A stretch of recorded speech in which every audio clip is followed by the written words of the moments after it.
por lógica hemos de aceptar que existen otras civilizaciones. Pero hay pruebas objetivas. La reencarnación que merece un estudio profundo. Existen realmente estudios objetivos que demuestran que es una realidad. Cuanto más evolucionado está la persona espiritualmente, más intuitivo se vuelve. Es decir, es una capacidad de conocer lo que ocurrirá en el futuro. Bienvenidos al canal Vida Eterna, respuestas desde la ciencia. Iniciamos un nuevo vídeo en el que vamos a responder los distintos mensajes que estamos recibiendo. ¿Qué teorías científicas podrían explicar la comunicación entre los vivos y los muertos? Es una realidad la comunicación entre vivos y muertos. En mi experiencia es muy evidente en los pacientes con experiencias cercanas a la muerte y también en otro tipo de fenómeno trascendente que son las vivencias de los moribundos. Los pacientes es más frecuente de lo que pensamos en el momento del traspaso de la muerte, en momentos finales, es frecuente que el moribundo contacte con familiares o seres queridos ya fallecidos. ¿Cómo es posible esto? La única explicación es evidente que con el método científico no es posible. Para poder explicar científicamente esta conexión hemos de abordarlo a través de la mecánica cuántica. Ya hemos dicho que el componente estructural del universo es la energía y una de las propiedades es que está en continuo estado vibratorio, en continuas ondas electromagnéticas. Cuando se produce una coherencia cuántica, es decir, la vibración de dos personas, ya sean vivas o un vivo y una muerta, en el momento que se produce esta coherencia cuántica, es decir, que vibran a la misma intensidad, es cuando es posible la comunicación entre ellos. Esto lo vemos claramente en la relación, por ejemplo, entre vivos. Nosotros nos relacionamos con otra persona a través de la liberación de nuestras ondas electromagnéticas. Si las ondas que liberan las dos personas son coherentes, la relación es positiva y profunda. Cuando es indiferente, no hay coherencia cuántica, no existe una proximidad en la conexión entre las dos personas. Y cuando la coherencia se anula una a la otra, la relación es tóxica. Lo mismo pasa en esta relación entre vivos y muertos. La única posibilidad que existe desde el punto de vista científico es que se produzca una coherencia cuántica entre la vibración del vivo y la persona que está en otro plano, en el plano astral, en situación de vibración mucho más sutil. ¿Existen estudios con pruebas objetivas sobre la reencarnación? Es un tema, la reencarnación, que merece un estudio profundo. Existen realmente estudios objetivos que demuestran que es una realidad. Científicamente es más difícil poderlo demostrar. Autores como Brian Weiss, psiquiatra, Jan Stevenson, también psiquiatra, han hecho estudios muy profundos y extensos sobre la reencarnación. Y hay numerosos datos objetivos que justifican, por pura lógica científica, de que existe una relación de unas personas en un momento vital con situaciones vitales anteriores, es decir, que son un ejemplo de reencarnación. También existe un método que es la hipnosis profundas, que nos permiten abordar vidas anteriores y que demuestran que existe la reencarnación. Ahora bien, desde el punto de vista 100% o netamente científico, que exista una prueba que podamos demostrar la reencarnación es muy difícil. Son todo pruebas objetivas que tienen una proximidad, que tienen suficiente peso específico para poder pensar y sugerir que existe la reencarnación, pero una prueba científica al 100% no la tenemos en estos momentos. ¿Qué evidencia científica existe para apoyar la precognición? Es otro ejemplo de la realidad estructural del universo. Es que el elemento estructural es la energía y la energía vibra. Para que se produzca precognición, que es otra manifestación trascendente como otras, la telepatía, precognición, vivencias místicas, psicoquinesia, vivencias de los moribundos, experiencias cercanas a la muerte, todas estas manifestaciones trascendentes solo es posible objetivarlas o ponerlas en evidencia cuando se produce una coherencia cuántica.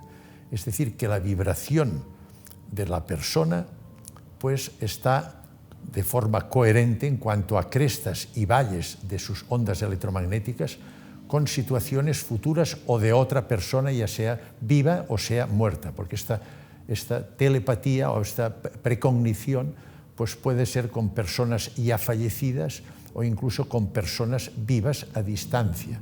Es decir, que pueden predecir el futuro porque están vibrando a una situación propia de la supraconciencia y sabemos que la supraconciencia, desde el punto de vista del tiempo, siempre se mueve en el presente, en el momento actual, en el ahora. No existe pasado ni futuro. Esto lo expresan muy bien los pacientes en las experiencias cercanas a la muerte, que nos dicen, por ejemplo, que ven toda su vida, pasado, presente y futuro, en un momento, en el mismo momento. Es decir, solo hay presente en la dimensión de la supraconciencia. Por lo tanto, esto justifica también la posibilidad de la precognición. ¿Qué diferencia hay entre la precognición y la intuición? La intuición es la capacidad que tenemos de poder conocer ante una situación conflictiva que puede presentar varias opciones de resolución, cuál es la solución o el método idóneo para poder resolver de la manera más eficaz esta problemática que se nos presenta. Cuanto más evolucionado está la persona espiritualmente, es decir, que puede contactar o sabe contactar más con su supraconciencia, más intuitivo se vuelve. Es decir, es una capacidad de conocer lo que ocurrirá en el futuro. La precognición, en el fondo, es lo mismo, es la capacidad de conocer qué es lo que va a ocurrir en el futuro. Es exactamente lo mismo, depende de la coherencia cuántica y de la vivencia de la supraconciencia, actividad de la supraconciencia, que se mueve siempre en un mismo plano, que es el plano del presente, de la hora, del momento actual. Es decir, todo es presente. ¿Es usted una persona intuitiva? Yo ya dije y repito muchas veces que yo no he tenido ninguna experiencia cercana a la muerte, ni tengo ninguna capacidad de percepción de vivencias extrasensoriales. Lo que sí les puedo decir que me he practicado y he aprendido metodología meditativa, meditación con técnicas avanzadas, y la meditación es un camino, es un medio que me ha permitido contactar con la supraconciencia. Y en el momento que una persona contacta con la supraconciencia es una vivencia que nunca más olvida. Es algo que nunca más se olvida. Conoce su realidad existencial, la paz, la armonía, el gozo que uno disfruta en el momento que contacta con su supraconciencia, no tiene ningún parangón cuando abordamos la vida en la dimensión humana materialista. Desde el momento que yo avancé con los métodos de la meditación y conseguí, no es fácil, en alguna ocasión contactar con mi supraconciencia, tengo que reconocer que me he vuelto más intuitivo de lo que era antes, que imperaba en mí más la egomanía. ¿Ha tenido alguna experiencia de telepatía? Con frecuencia. La telepatía es la capacidad de comunicación en el momento presente con una persona que puede ser próxima o lejana. La telepatía puede ser producirse a enormes distancias. Para que exista siempre es lo mismo, para que exista esta comunicación que siempre es energética a través de ondas electromagnéticas, debe existir una coherencia cuántica, y esta solo se produce cuando hay afinidad entre las personas. Yo tengo la suerte de tener una profunda afinidad con la persona que yo más quiero, que es mi esposa. Y continuamente tenemos manifestación de la telepatía, en el sentido de que estamos tranquilamente pues, sentados hablando de un tema y a uno de los dos le surge un tema que no tiene absolutamente nada que ver, y en el momento que lo está comentando, el otro también en aquel momento cambia de pensamiento y le viene el mismo pensamiento. Es decir, hay una comunicación energética coherente ante una misma actividad intelectiva. ¿Se pueden explicar fenómenos paranormales de una manera científica y rigurosa? Efectos paranormales, es decir, que salen de la normalidad, serían efectos pues, que estarían fuera de la explicación del método científico materialista. El método científico materialista, lógicamente, es totalmente contrario y no acepta todos los fenómenos trascendentes, ya que se fundamenta en la materia y todos estos fenómenos se fundamentan en la energía. Sí que tenemos pruebas objetivas científicas y lo vemos muy claro, por ejemplo, en los fenómenos de las experiencias cercanas a la muerte. Las pruebas que podemos hacer, por ejemplo, con las resonancias magnéticas funcionales, que nos explican exactamente que un paciente, estando clínicamente muerto, es capaz de describir un objeto que está a distancia, puede estar en las antípodas y que no había visto nunca antes, mientras su cuerpo estaba clínicamente muerto y se practicaban maniobras de reanimación, y es capaz de describir este objeto que le condicionó un interés especial. Esto le provocó lo que se llama memoria visual, que está condicionada por lo que definimos como neuronas espejo. Esto quiere decir que realmente el paciente vio aquel objeto. Es una prueba objetiva científica de que el paciente presenta una transferencia de información independiente del espacio y del tiempo que científicamente la podemos demostrar y que es imposible demostrarla con el método método científico materialista. La física cuántica también tiene una serie de sus principios que son muy paralelos y que nos permiten explicar por proximidad y por paralelismo con fenómenos que comentan los pacientes con experiencias cercanas a la muerte. Estos principios son la superposición de estado, la coherencia cuántica, coherencia cuántica. Talla un moment. La coherencia cuántica, el fenómeno túnel, todos estos fenómenos nos permiten explicar desde un punto de vista científico los fenómenos que nos están contando, trascendentes los pacientes cuando están en experiencias cercanas a la muerte. ¿Estamos cerca de que el mundo científico investigue en profundidad las experiencias cercanas a la muerte? Es evidente que el mundo científico se ha opuesto frontalmente a toda manifestación trascendente porque no tiene una explicación material. El método científico estudia lo objetivo, lo real, lo macroscópico, y lo trascendente, lógicamente, no tiene estos factores fundamentales que acepta por principio el método científico. Sin embargo, el progreso actual que estamos teniendo con la resonancia magnética funcional, con la mecánica cuántica, con la cámara de Kirlian, que nos permite ver el áurea de una persona. Es decir, cada vez tenemos progresos científicos que nos permiten justificar que realmente existen fenómenos trascendentes y que tienen una explicación científica, siempre bajo el punto de vista energético, que todo es energía, y comprendiendo y aceptando el mecanismo profundo de la energía, podemos entonces interpretar de una manera científica todos estos fenómenos trascendentes. ¿Qué opina de las críticas que recibe la investigación sobre las ECM por una parte de la comunidad científica? Es uno de los fenómenos que me he encontrado en mi investigación y en mi interés por conocer en profundidad las experiencias cercanas a la muerte.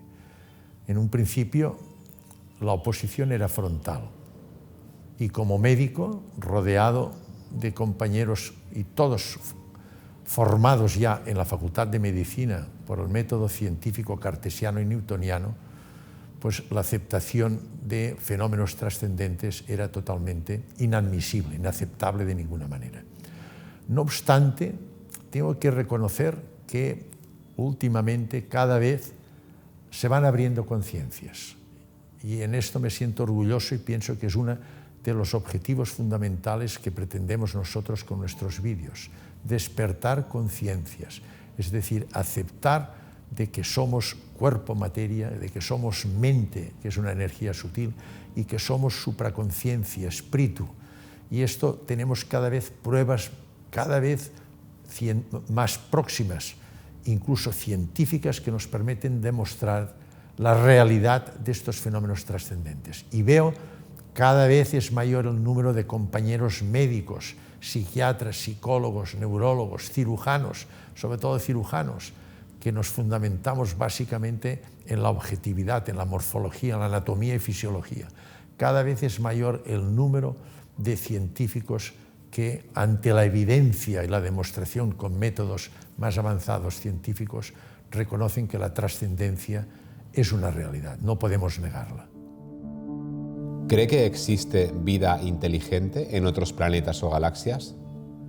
En principio, por lógica, yo creo que el cosmos, que es infinito, que existiera solo por este pequeño puntito tan miserable que es nuestro planeta y nuestra civilización, que tiene mucho aún que aprender y madurar, por lógica, pues no tendría mucho sentido. Por lógica hemos de aceptar que existen otras civilizaciones. Pero hay pruebas objetivas. Es lo que llamamos la panespermia, desarrollada por Arrhenius. ¿Qué es la panespermia? Cuando estudiamos el origen de la vida en nuestro planeta, que se originó hace 4.000 millones de años, se originó, el primer ser vivo fue una célula, una bacteria de origen vegetal, una cianobacteria.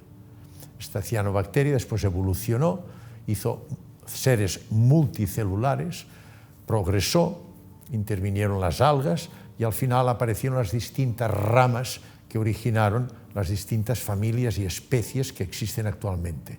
La nuestra, recordemos que nosotros venimos de los peces, peces anfibios, anfibios reptiles, reptiles aves, aves mamíferos, mamíferos primates y primates homínidos. De aquí venimos.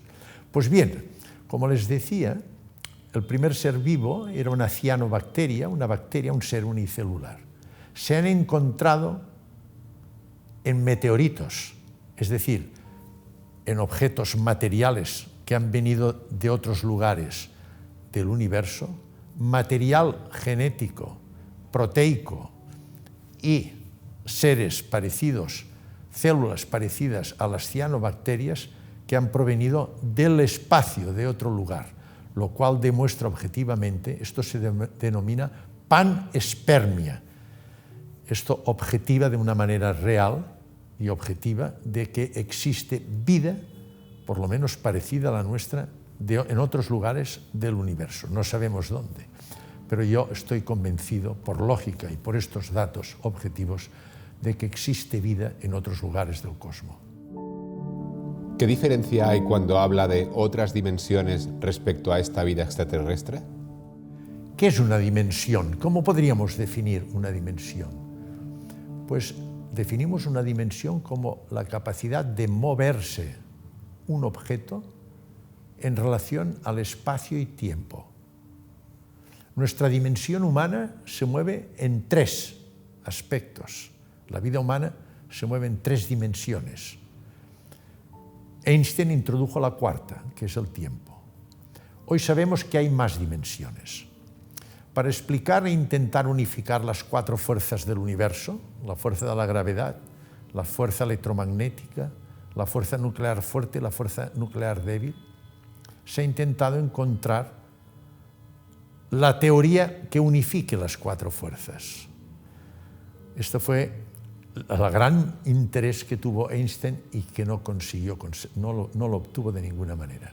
Sobre todo, lo que cuesta más aunar es la fuerza gravitatoria y la mecánica cuántica. Esto es lo que más cuesta, no se ha encontrado un método. Para solventar este problema apareció por Everett la teoría de las cuerdas o supercuerdas y la teoría M. ¿Qué es la teoría de las cuerdas? La teoría de las cuerdas considera que cada partícula es como un filamento y la diferencia que existe entre una partícula subatómica y otra es el tipo de vibración que presenta cada una de estos filamentos. Por esto se habla de la sinfonía cósmica. Esto es la teoría de las cuerdas. Y con la teoría de las cuerdas sí que se deduce que existen 11 dimensiones distintas, que nosotros, con nuestra capacidad perceptiva por nuestros órganos sensitivos y sensoriales, no podemos nosotros detectarlas. Pero se acepta que existen 11 dimensiones distintas. Nosotros nos movemos con 4. Y repito que la dimensión la debemos de definir como la capacidad de moverse de un objeto dentro del espacio-tiempo. ¿Cuál es nuestro lugar en el cosmos? Nuestro lugar en el cosmos ha cambiado mucho desde el momento que nuestra concepción existencial se fundamentaba en el método científico. Entonces nosotros, el método científico consideraba en el ser humano que había o le provocaba o vivía en un gran determinismo. ¿Qué quiere decir esto? Que el ser humano estaba en el universo como un simple observador.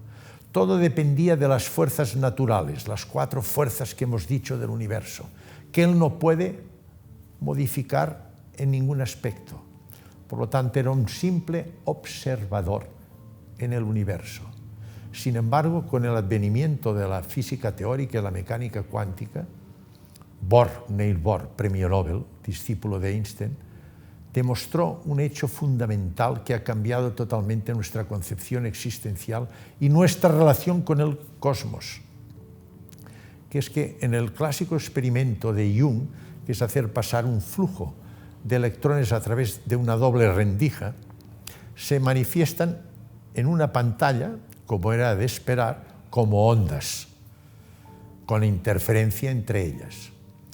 Sin embargo, cuando mesuraba el flujo de electrones, es decir, que intervenía una conciencia inteligente, intervenía el hombre, entonces en la pantalla se manifestaron el flujo de electrones como partículas. De aquí pudo deducir claramente Bohr que una conciencia inteligente humana es capaz de transformar la energía en materia. Esto se llama colapsar la energía. Somos, por lo tanto, co-creadores del universo. Todo lo que hacemos influye en el universo. Todo lo que vemos material a nuestro alrededor es una ilusión, es energía que nosotros colapsamos. Por lo tanto, se elimina totalmente el concepto de determinismo del método científico. Somos co-creadores del universo porque somos capaces de transformar, de colapsar la energía en materia, por lo tanto, influimos directísimamente en el universo.